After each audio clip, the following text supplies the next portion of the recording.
Hello there. Today we are going to talk about a few common mistakes and concerns in IELTS speaking test.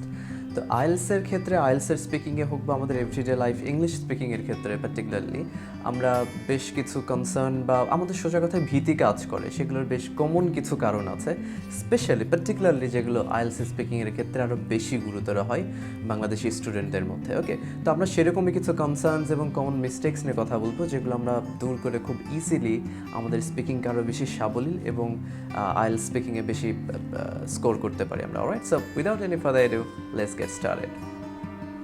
আমাদের প্রথম concern হলো accent.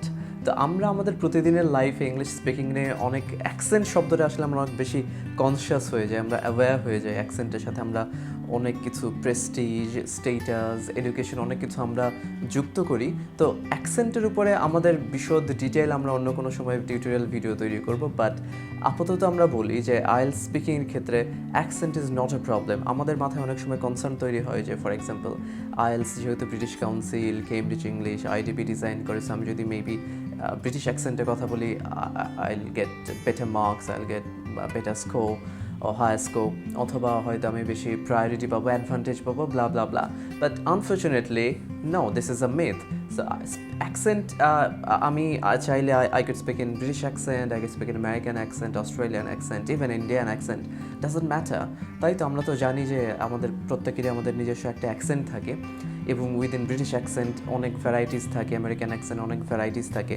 So আইএলসের ক্ষেত্রে এরকম কোনো বাধ্যবাধকতা নেই যে আমাকে পার্টিকুলার একটা কোনো অ্যাকসেন্টে কথা বলতে হবে, সেটা be that American accent or British accent, whatever. So this is completely a myth, but of course আমাদের প্রোনাউন্সিয়েশন ঠিকঠাক রাখতে হবে। প্রোনাউন্সিয়েশনের উপরে আমাদের মার্ক আছে। যদি আমরা আইএলটিএস স্পিকিং ক্রাইটেরিয়াতে দেখি, সেখানে আমরা দেখবো যে অ্যাকসেন্ট বলে সেখানে কোনো ক্রাইটেরিয়ন নাই যেটার উপরে মার্কিং বা অ্যাসেসমেন্ট হবে, বাট অফকোর্স আমার একটা শব্দের সঠিক প্রোনাউন্সিয়েশন জানতে হবে এবং সঠিক প্রোনাউন্সিয়েশনের উপরে আমার আইএলটিএস স্পিকিংয়ে অ্যাসেস করা হয়। Alright, so next thing, idea.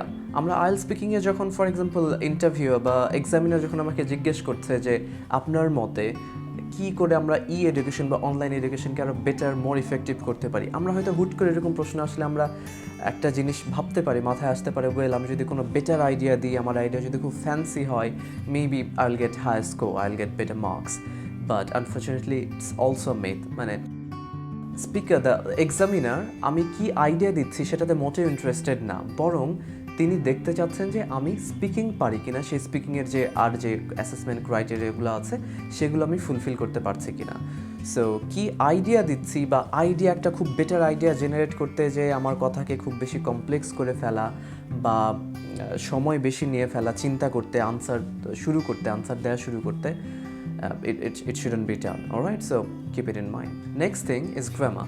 আমরা অনেকে জানি বা আমাদের একটা প্রচলিত ধারণা আছে যে স্পিকিংয়ের ক্ষেত্রে গ্রামার লাগে না, স্পিকিংয়ে কোনো ভুল নাই।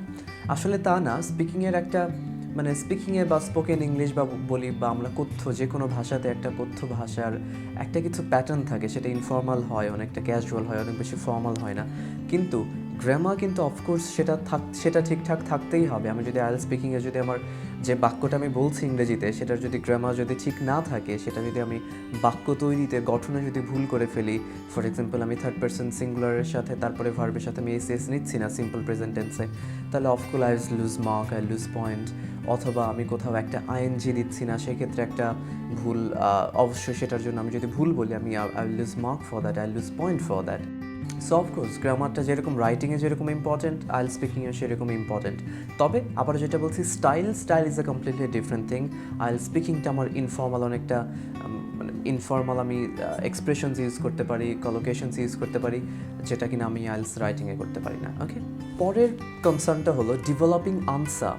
স্পেশালি আমরা যখন আইএলটিএস পার্ট 3-তে থাকি, স্পিকিং পার্ট 3-তে থাকি, আমাকে যখন যেটাকে আমরা অনেক সময় অ্যাবস্ট্রাক্ট রিজনিং বলি, কোনো প্রশ্ন জিজ্ঞাসা করছেন, ফর এক্সাম্পল যে তোমার মতে এখন এডুকেশন এটা কি ইফেক্টিভ নাকি ইফেক্টিভ না। ফর এক্সাম্পল আমি হয়তো এক কথায় বলতে পারি ইটস ইফেক্টিভ বা ইফেক্টিভ না, কিন্তু the examiner wants to listen more.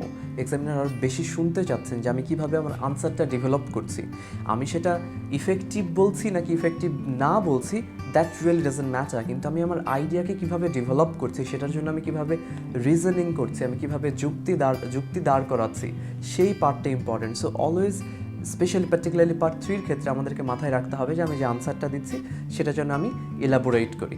Alright, and the last thing যেটা টাইম, আমরা যখন স্পিকিংয়ের ক্ষেত্রে আমরা বিশেষ করে যারা কম প্রস্তুতি নিয়ে, কম এক্সারসাইজ করে বা কম মক টেস্ট দিয়ে আমরা যখন পরীক্ষা নিতে যাই, তখন বিশেষ করে এই কনসার্নটা অ্যারাইজ করে যে টাইম, ঠিক আছে আমি যে আনসারটা বললাম সেটা আমার 2 মিনিট হলো কি না, বা আমার এতক্ষণ টাইম কাভার হলো কি না, আমি এত বড় আনসার বলবো কি বলবো না। But please do not worry about time, just keep developing your answers, keep speaking.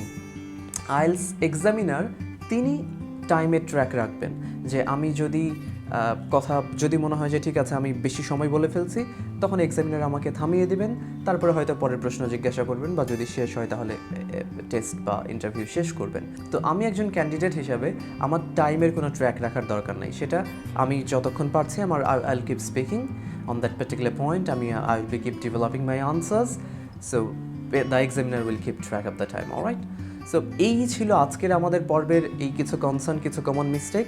আমাকে অবশ্যই জানাতে ভুলবেন না যে আপনাদের আর কোনো কনসার্নস আছে কি না আইএলস স্পিকিং নিয়ে বা আইএলসের যে কোনো মডিউল নিয়ে, আর আমরা কোন টপিকগুলোতে বেশি বেশি টিউটোরিয়াল তৈরি করতে পারি, বেশি বেশি আমরা কথা বলতে পারি।